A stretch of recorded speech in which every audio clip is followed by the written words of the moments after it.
Iwinagayway sa Imus City, Cavite ang 20 talampakang haba ng watawat ng Pilipinas ngayong National Flag Day.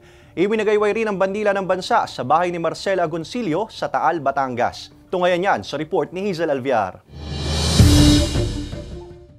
Ang pambansang watawat, simbolo at sagisag ng ating pagkabansa. Ayon sa National Historical Commission of the Philippines o NHCP, simbolo rin ito kung ano tayo noon, ngayon at sa hinaharap. Sa pagdiriwang ng National Flag Day ngayong araw, iwinagayway ang 20 talampakang watawat ng Pilipinas sa Alapan Shrine sa Imus, Cavite. Kung babalikan ang kasaysayan, sa Alapan nakamit ng mga Pilipino ang unang tagumpay laban sa mga Pwersang Espanyol matapos ang pagbabalik ni Emilio Aguinaldo mula sa Hong Kong noong Mayo 1898. Lalala natin ito sa mga matatagumpay na bahagi ng ating kasaysayan bilang bansa. Kung paano natin tinatrato yung ating watawat ay refleksyon ng pagtrato natin sa ating kababayan at sa ating bansa.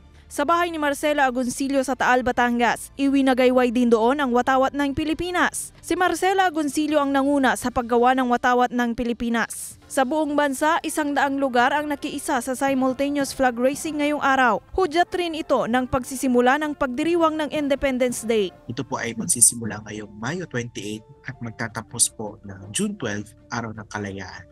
Kung ang Pasko po ay may simbang gabi at ang Holy Week ay may Kwaresma, ang ating Araw ng Kalayaan ay mayroon pong National Flag Days. Batid daw ng mga estudyanteng sina Angelica at Ann Justin ang kasaysayan sa likod ng ating pambansang watawat, kaya't lagi raw nila itong binibigyang galang.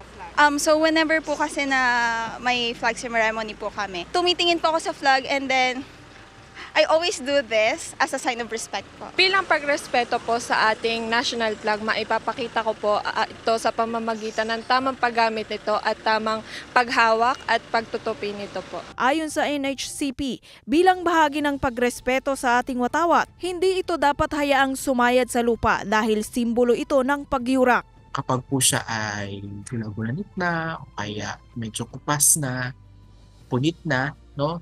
May tamang paraan po ng pag-dispose nito at ito ay sa pamamagitan ng pag-cremate. Bakit po kinikremate? Kasi tinitiyak natin na yung watawat ay hindi ginagawang basahan. Kasama si Kel Ravaca, Hazel Alviar, Balitang Southern Tagalog.